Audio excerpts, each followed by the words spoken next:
Good morning, everyone. At Morning, this madam. time, you ready? Yes, ma'am.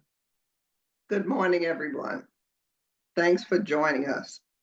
I'd like to extend a very warm welcome to all of our commissioners and also to the Commission on the Social Status of Black Men and Boys staff, to all who are watching and following us. Welcome. I'll now recognize our director for the quorum call. Good morning, Madam Chair, and thank you for all of the commissioners. When you hear your name, please signify by saying present. Chair Wilson. Present. Commissioner and Secretary Sharpton. Commissioner Horsford. Present. Thank you, sir. Commissioner Carter Sr. Commissioner Frost, and we understand that he will be joining us a little later. Commissioner Macbeth. Commissioner Johnson, that's Hank Johnson. Present. Thank you, sir. Commissioner Brewer. Present. Thanks, sir. Commissioner Elder. Commissioner Clark. Commissioner Martin. And Madam Chair, Commissioner Martin has a family emergency, and I have her proxy, so she sends her apology. Commissioner Hackett. Present. Thank you, ma'am. Commissioner Calvin Johnson.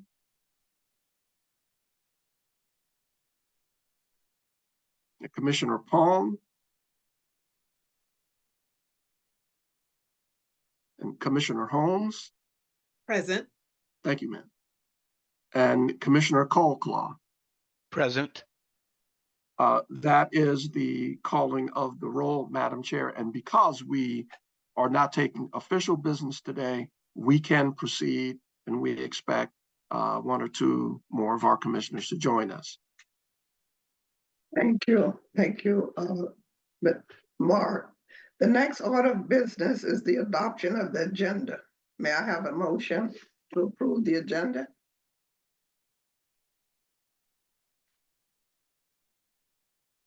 Anyone? So move. Thank you, Commissioner Johnson. Can I get a second? I second. Thank you. Are there any amendments? We have a motion to approve the agenda, which has been seconded. Do we have any objections? Without objection, the agenda for the meeting is adopted. The next order of business is the approval of the minutes. May I have a motion to approve the minutes? So move. Second. Second. It has been moved and seconded that we approve minutes. And the chair, I will now go forward with my report. I want to begin the chair's report by acknowledging the August 20th big event.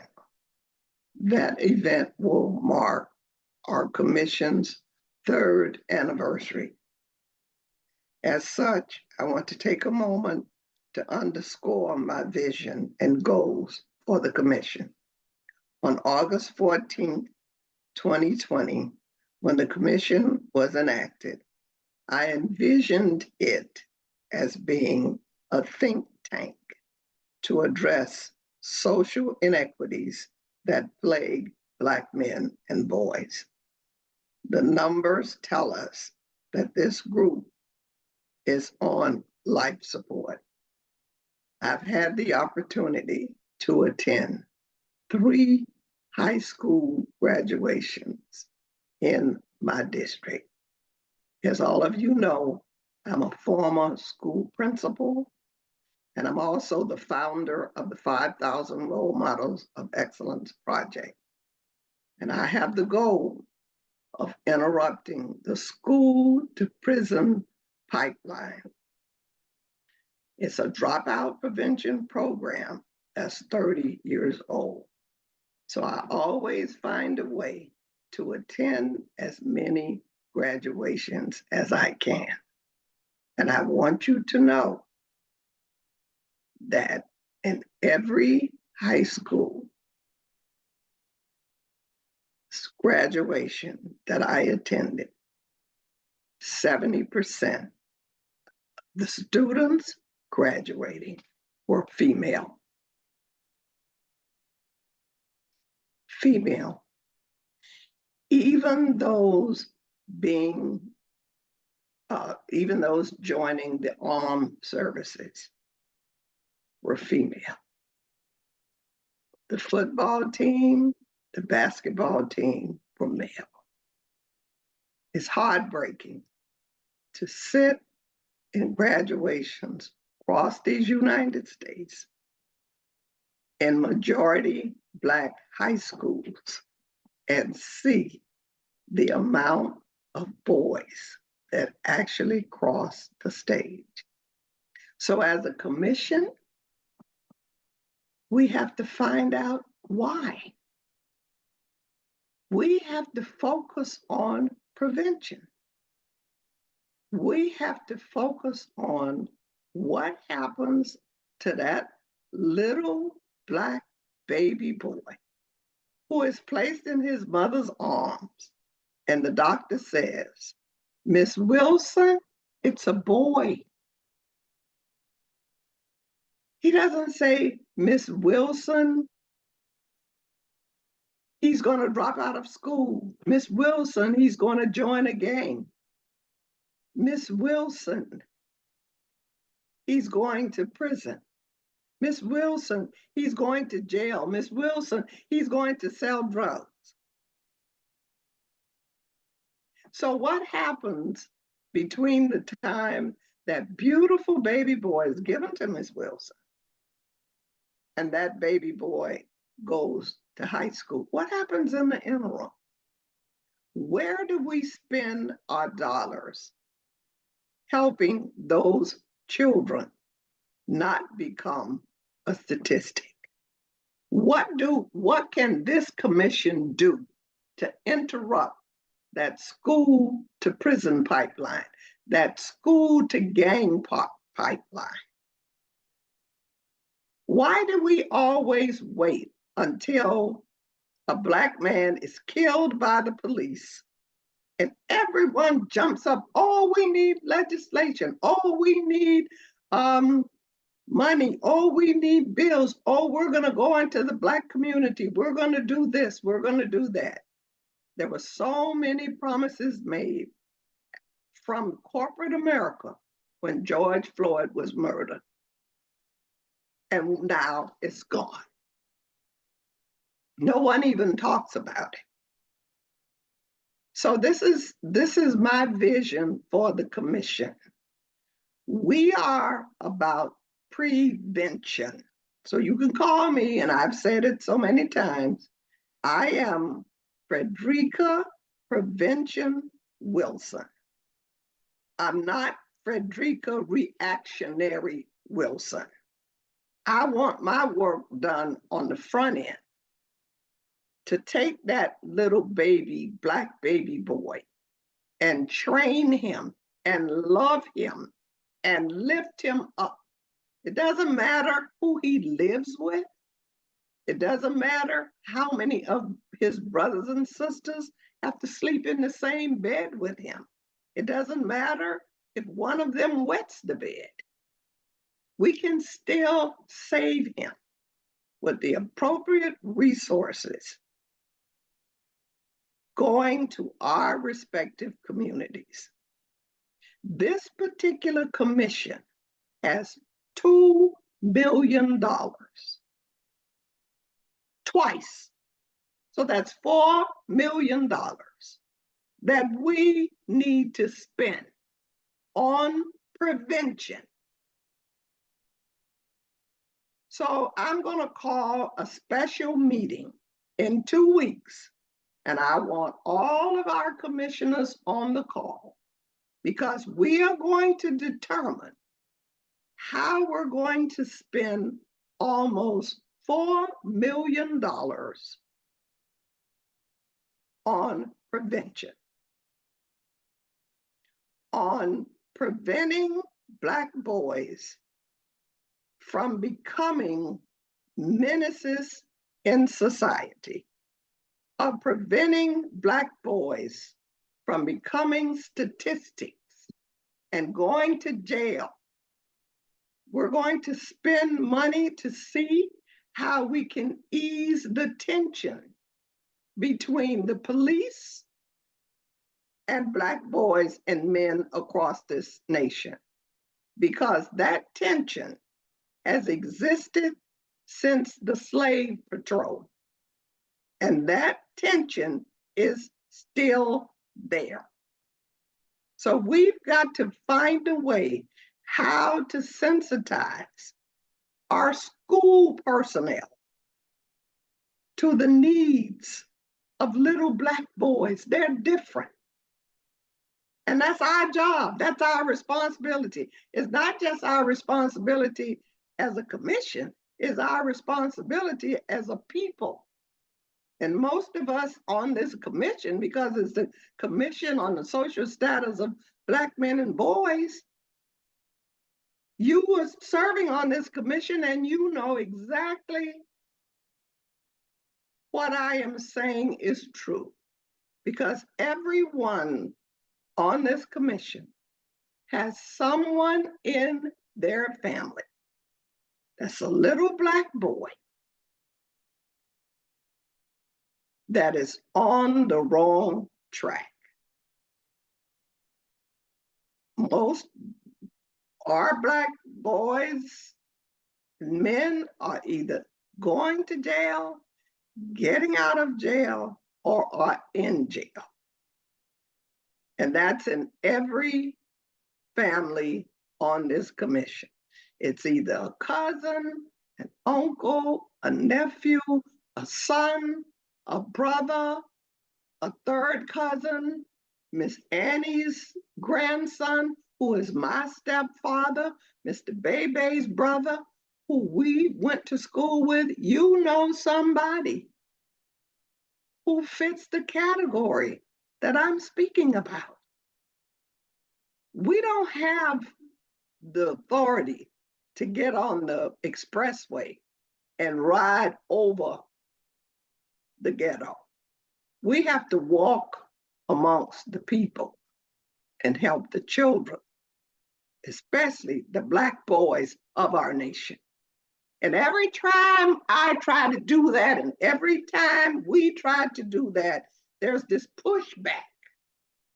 And it should not be pushback from the Commission on the Social Status of Black Men and Boys, which was founded for that express purpose. Nothing else. It was founded to help Black men and boys, but specifically to help Black boys be good, productive men in society and not menaces to society.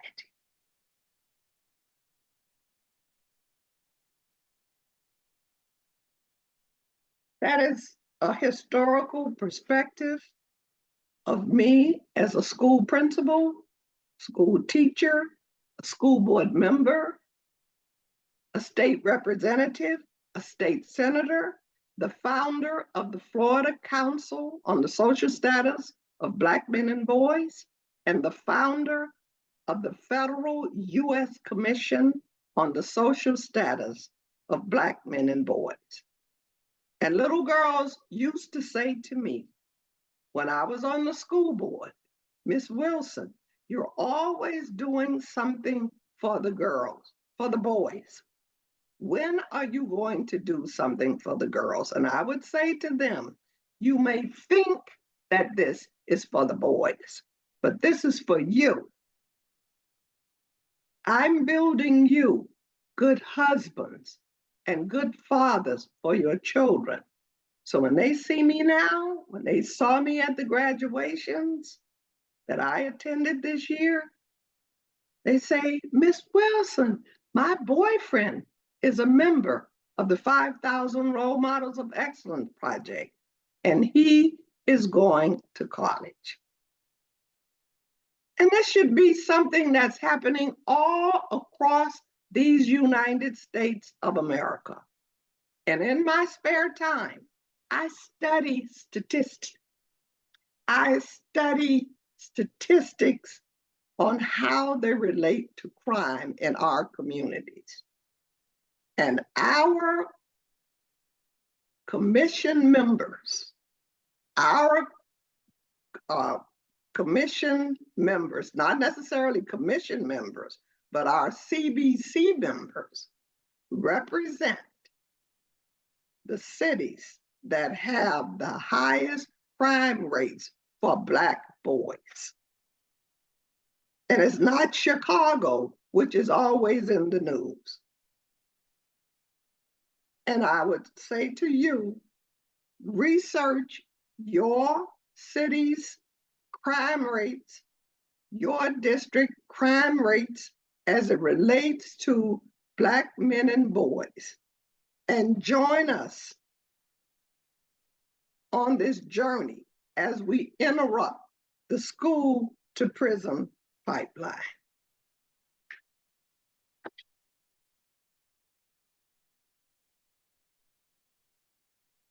Okay. I'd like to focus on the annual report. This report should be a seminal document with current research and policy solutions addressing challenges unique to Black men and boys, and we're working on that now. So we want to ensure that this year's report exceeds expectations.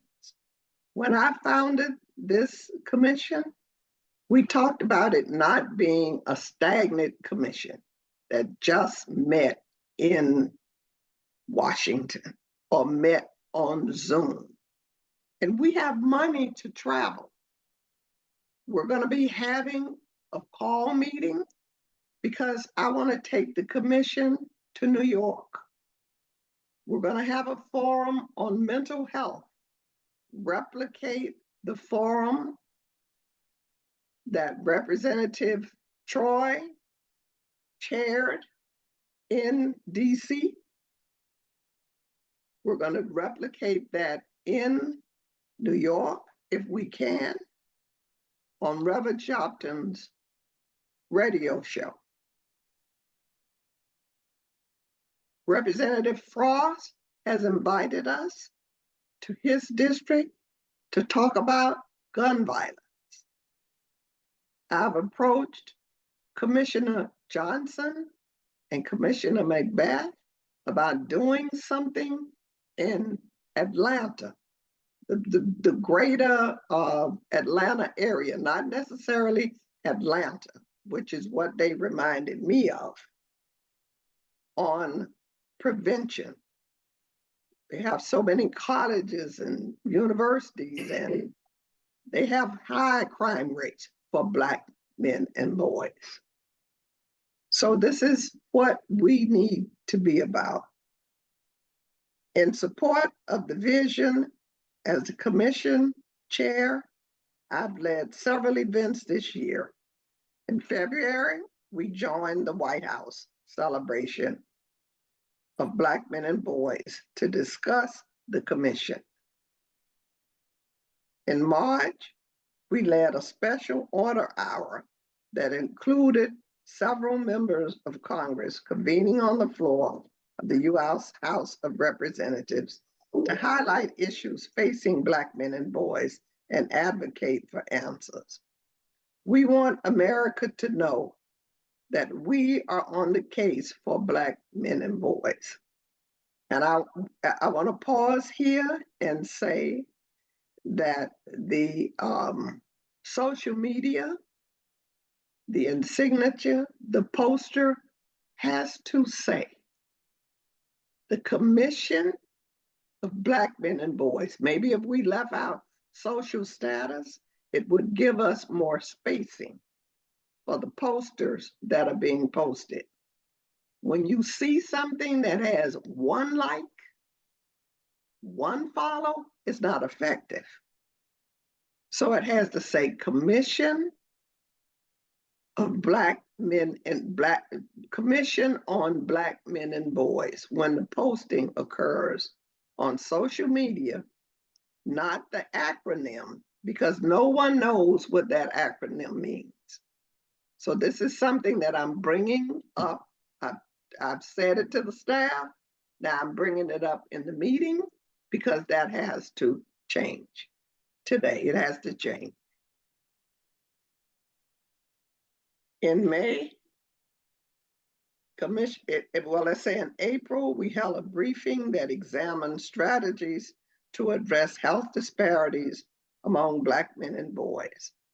The briefing was titled Healthcare in Action, the tentative name of an accompanying bill we're working on that tackles health disparities for everyone, including Black men and boys.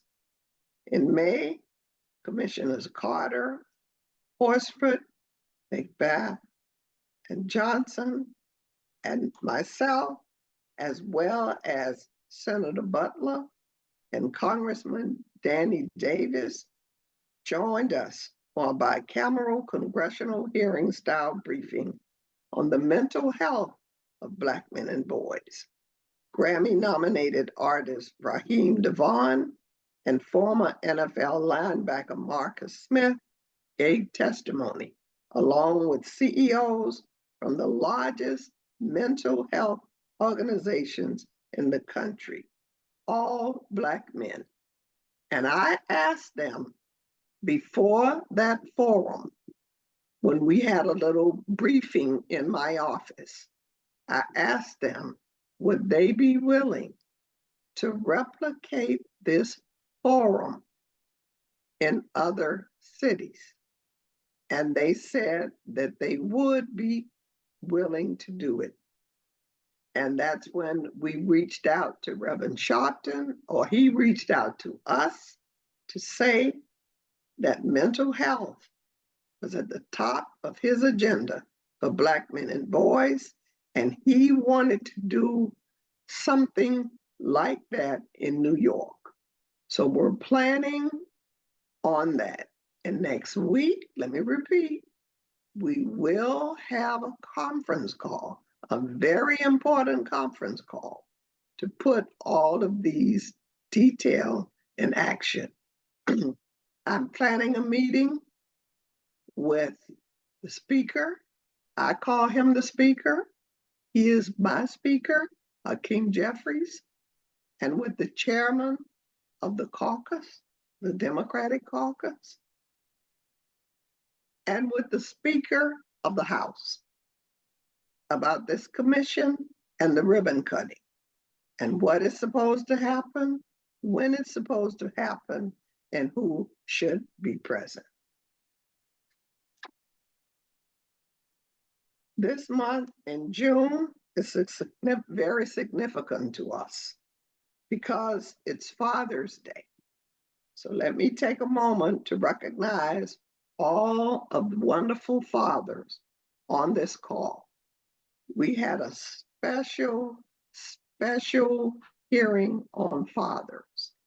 And we found out from statistics that fathers, Black fathers, are more involved with their children than any other ethnic group.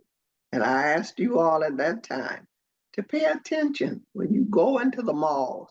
Who's holding the children's hands? Who's helping to feed the baby? So many of our fathers are displaced. They're in prison. They're in jail. But those that are not are the most attentive to their children. So we have a responsibility as a commission to the next generation of little Black boys to make them good fathers. That's our responsibility. That's why we have this commission.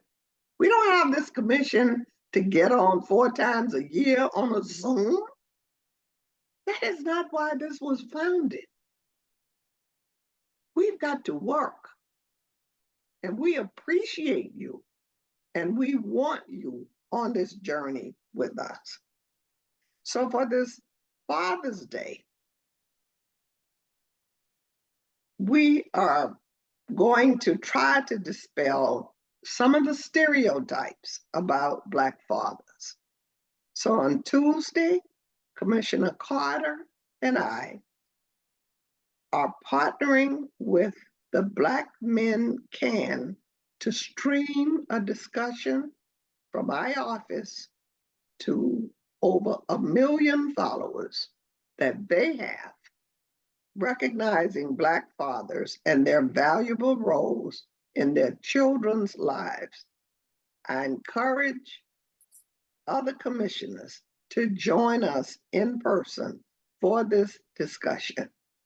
So if you would like to join us in that discussion, Commissioners Macbeth, Commissioner Johnson, Commissioner, all of you on the call, whoever want to join in my office, we will be working with an organization called Black Men Can. Remember, we wanted to own Father's Day. We have also asked all members of the Congressional Black Caucus to honor Black fathers in their districts by highlighting a Black father in their district on Friday, June 14th, with the hashtag Black Fathers Matter. And this is a toolkit that we're sending out to every member of the Congressional Black Caucus. I encourage all commissioners to join us by highlighting a Black father on your website and social media accounts. Please get in touch with Dr. Woodland for the template to join this effort. So all across social media on that Friday, there should be postings from commissioners highlighting Black fathers in their district. These can be fathers, whomever you as a commissioner decides should be honored because they are exemplary. We're also going to give a gift to all CBC fathers, something that we have done in years past. We've given them certificates because our goal is to encourage every Black man who fathers a child to be an exemplary father. If it's anything this commission can do to encourage you, to uplift them, and help them on the journey through fatherhood, it's not easy for Black men in America today. And those who want to take the step of being great fathers, this commissioner is here to support them. Finally, please submit your Thank a Father video to Director Spencer and the commission team. He's going to discuss that further in his director's report. So think about it. Thank a Father video that we want you to produce. As you can see, we're doing a lot, and still there's so much more to come, including the ribbon cutting, and the annual legislative Black Caucus. Commissioners, please join us as we move forward with this vital work. Now, I would like to invite Director Spencer to provide his report. Director Spencer? Thank you, Madam Chair.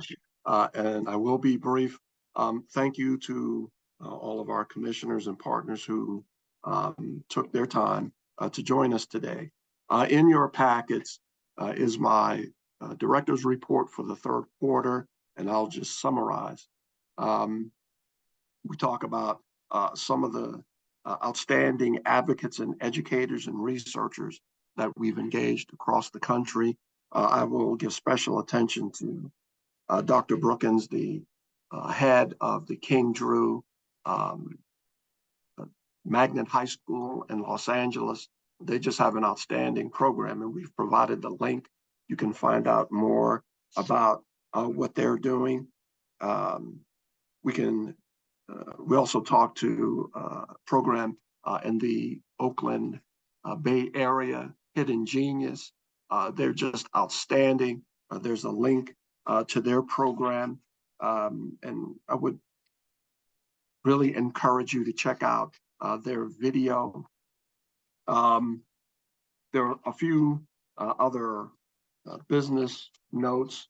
We have, as always, I ask all the commissioners that you provide Monica with any updates to your staff, your contact information. If you've changed communications persons, let us know that so that we can continue to keep you fully up to date. We have, as the chairwoman said, published our 2023 annual report. We're proud of it. We think it's very comprehensive, but you can see a summary of that report in what we are calling the spotlights. And all of these can be accessed on our new website, CSSBMB.gov. It's very interactive, very informational, and we're proud of it. And it's a tool for each of you as commissioners to publicize and engage us in the things that you are doing. Thanks to Commissioner Calvin Johnson for talking to us, being encouraged by the chair to talk about and develop issues impacting Black men in education and how education impacts social well-being and reduces crime. And so Commissioner Johnson has introduced us and engaged Bowie State University, and we're imagining a project to involve talking with young men who are in their leadership development program, and under the theme of expanding the number of Black men in education. And we're kind of calling that at the moment, lead by experience, become a teacher. So we're excited about that, and we'll keep you abreast of those developments.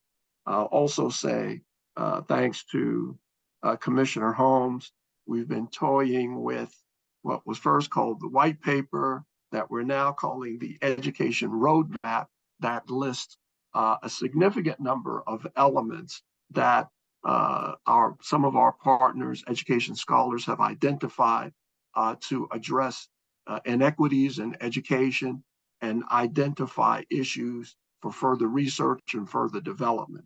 And so look forward to that. I also want to thank Commissioner Colclaw for alerting me before we got started in the meeting to his efforts and his agency's efforts for the commemoration of Title VII of the '64 Civil Rights Act. And I'd invite him, maybe you'd like to speak a bit about it, Commissioner. Thank you, Mr. Spencer. Yes, as you know, that the 60th anniversary of the Civil Rights Act will occur next month. And EEOC, we are doing events nationwide. You know, when I think about this commission, and we're talking about Black men and boys, the Civil Rights Act, hey, we are grounded in that fight. Please know that the fight is not over. And so I told Mr. Spencer I will be sending him a list of events and activities that we are doing nationwide.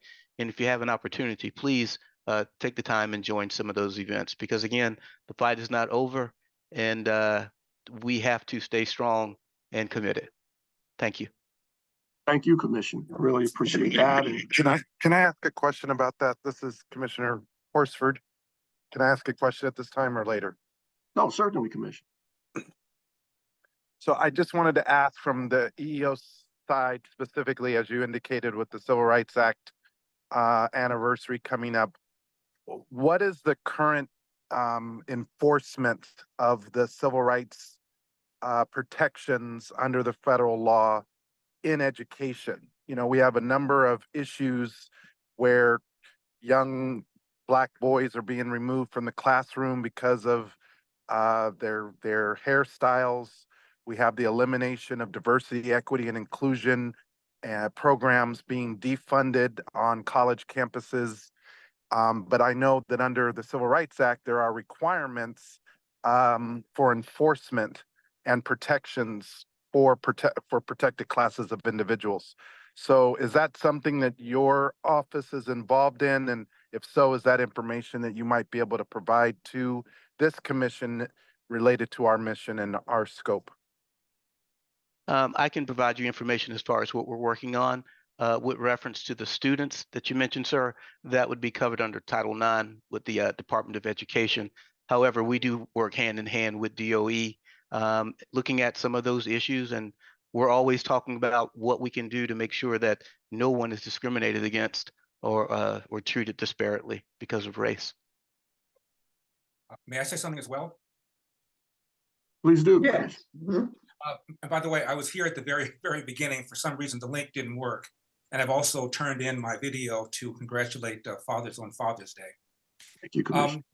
Regarding this myth of the absent Black father, I hear that a lot. I've talked earlier when we had meetings that I feel the #1 problem facing the Black community is not systemic racism. It's not the way the police are mistreating Black people. It's not the presence of guns. It's the absence of a father in the home married to the mother.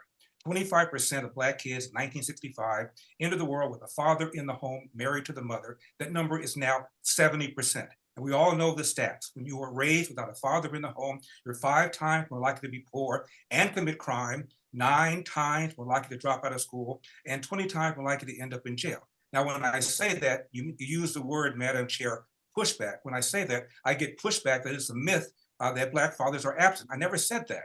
But there's a qualitative difference between growing up with your father in the house 24/7, where you see him get up, go to work whether he wants to or not, comes home, goes back to sleep, does the same thing week after week, month after month, year after year, than being a drive-by father where you are in the child's life, but not there 24/7, married to the mother. So it's not a myth. There's a qualitative difference between the two. And I think we do ourselves a disservice by acting as if somehow it's an insult to suggest that there's a difference between being raised by the father in the home, married to the mother, because the father is involved in the child's life. There's a qualitative difference between the two.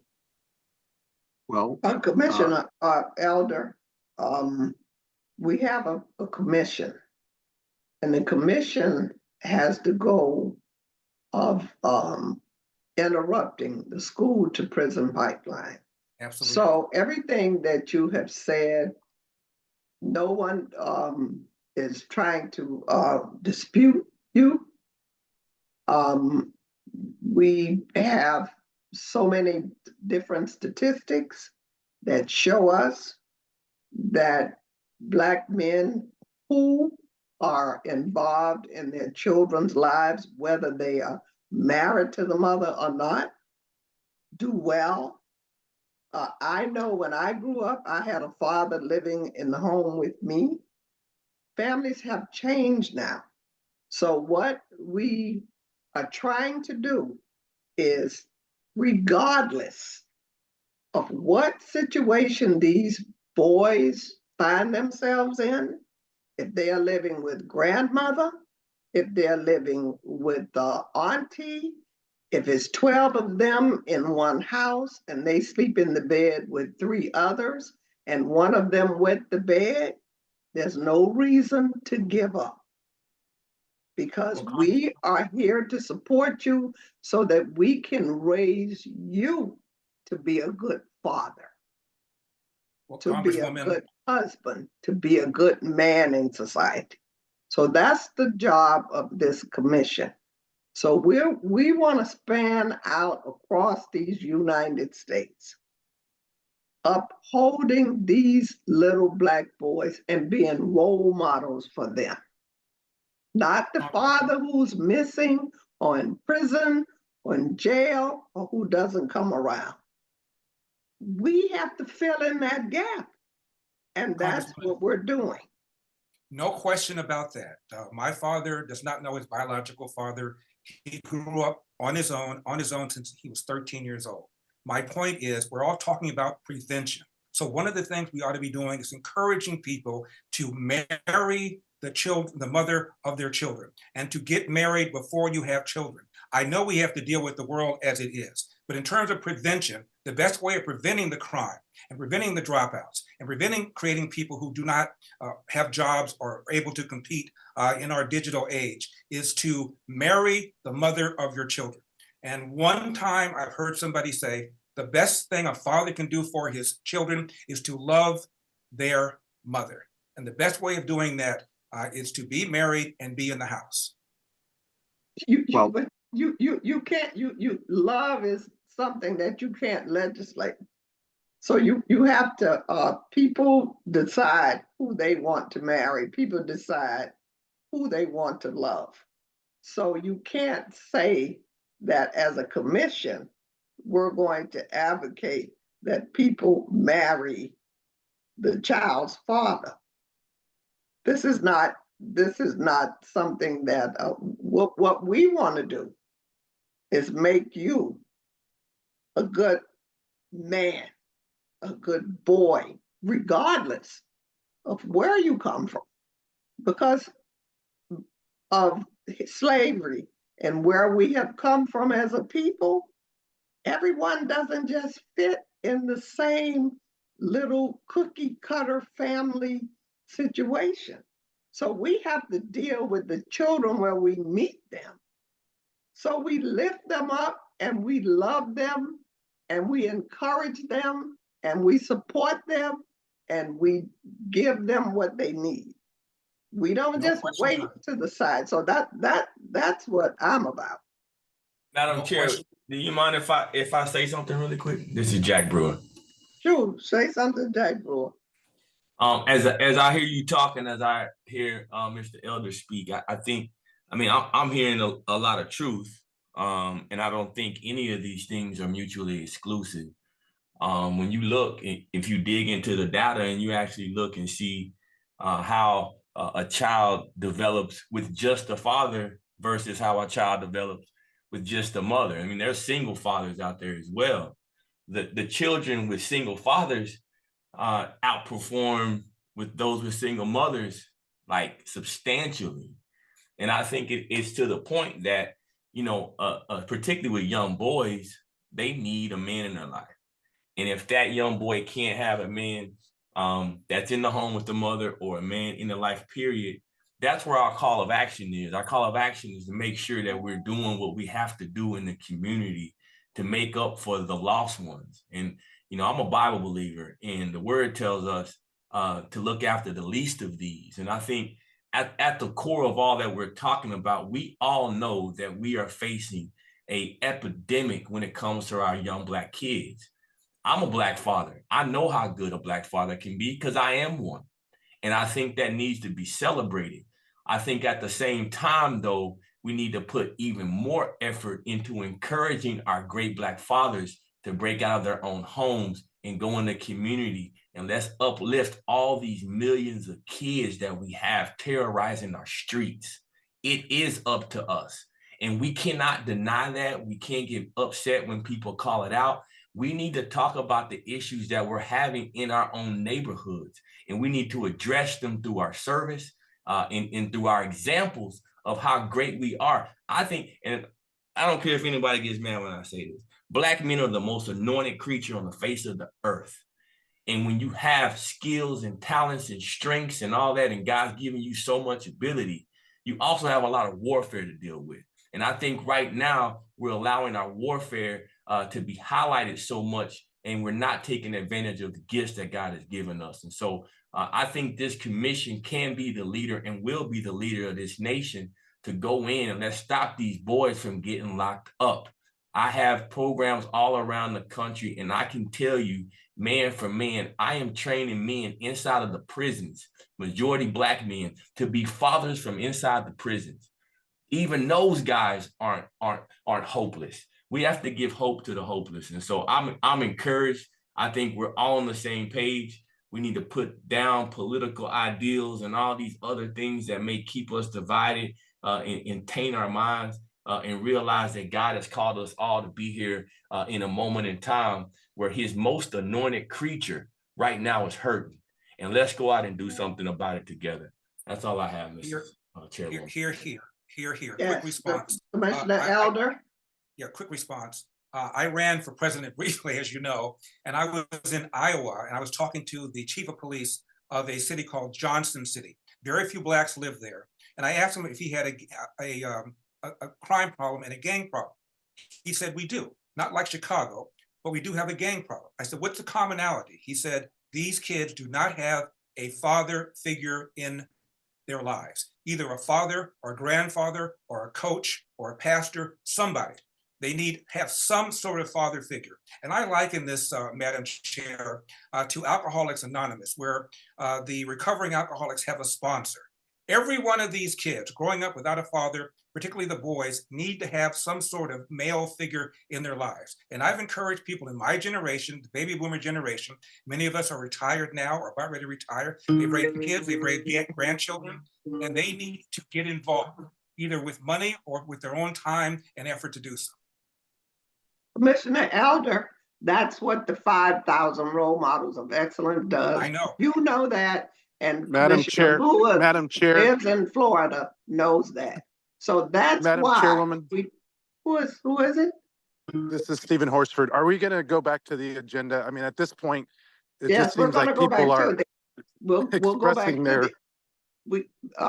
Mr. Horsford, we only meet 4 times a year. We never get in.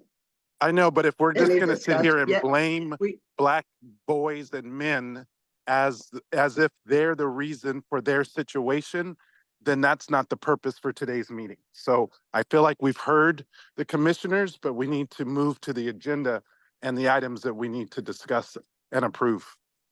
We're at the end of the meeting.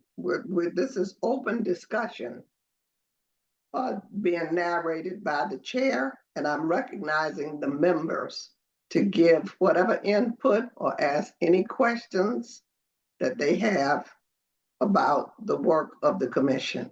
Are there any So we have no other business that we need to cover. I'm just asking because I have to get on a flight. You may go on, get on a flight. Are there any other is there any other discussion from any of the members? Yes, Madam Chair. My staff and I have been unable to open the link to access the report and everything that's been discussed today. So I don't know how we might be able to get the information. I've just been even sitting here during the discussion trying to still open it. Is there any way you can resend that information?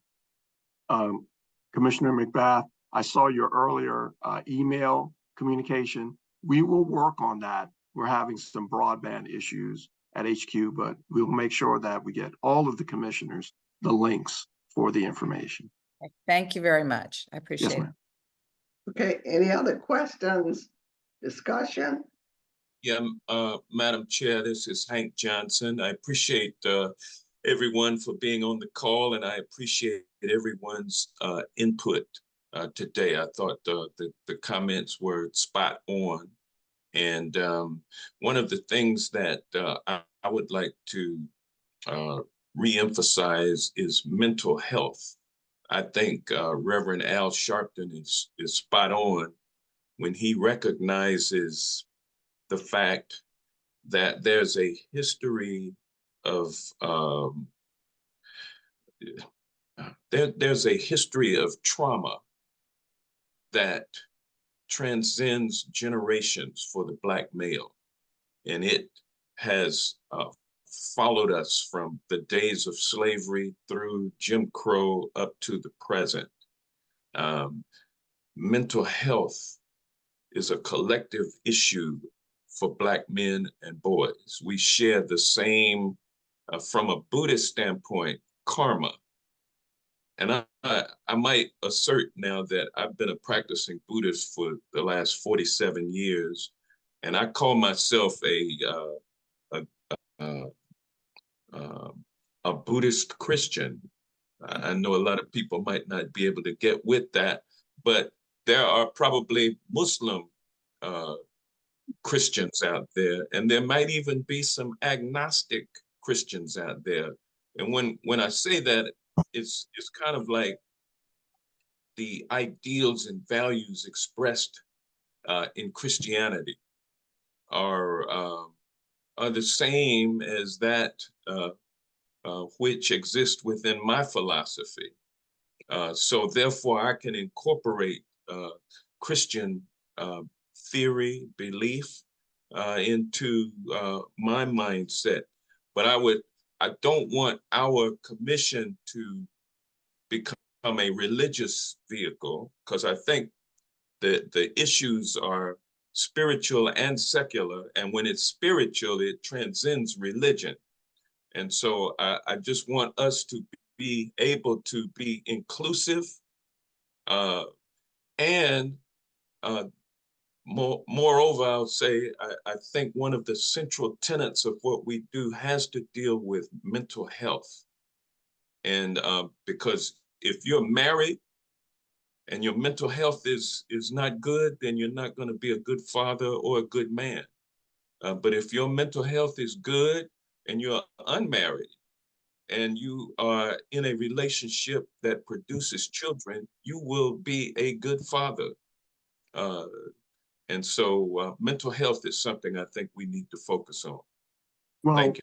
If I could, Madam Chair, in response to Commissioner Hank Johnson, Commissioner Johnson, I think you'll be pleased, we are focusing some research planning on mental health, beginning with something near and dear to my heart, and that is when we engaged with the effort in St. Louis called Homegrown St. Louis, led by a gentleman, Professor Sean Joe, the University of Washington at St. Louis. One of his academic specialties is the growing phenomenon of suicide among Black men and boys. And I mean, his research really was mind-blowing to me. I never knew the scope of the problem. It is a growing problem in our community.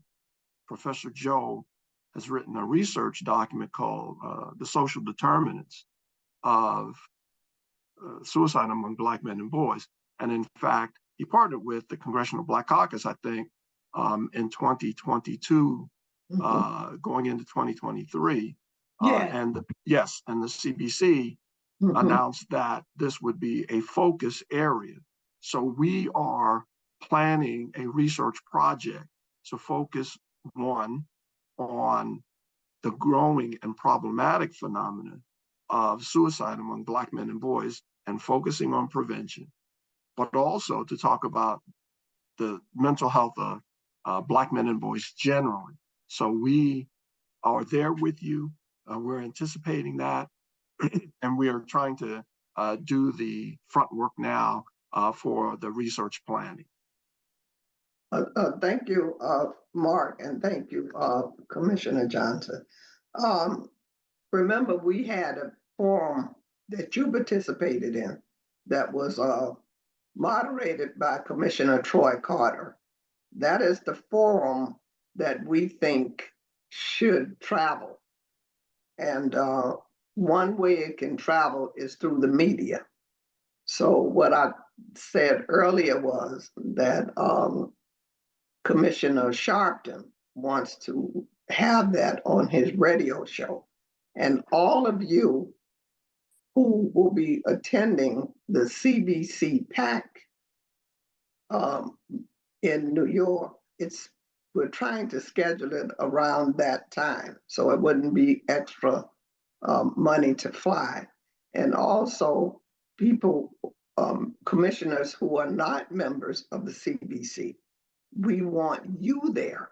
We want a full body of commissioners there to be able to question the witnesses. And we had 6 witnesses. It was a wonderful session. You were a part of it and you gave great impact. And it talked about suicide, talked about one of the gentlemen whose child actually committed suicide. And some of the, and these are all of the CEOs of the mental health and psychological associations. They have all of the statistics. So this is what we want to be known as.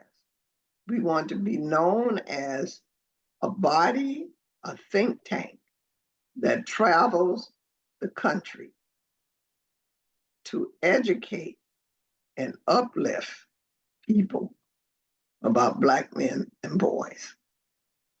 Any other discussion, questions from commissioners? You're going to receive an email reminder, including all correspondence related to the business meeting from the director. In the interim, if you have any questions, feel free to contact me. You could contact Dr. Woodland, or you can contact Commissioner Spencer. At this time, I would like to thank each one of you for your continued service to the commission. Without objection, I move that we adjourn. Second.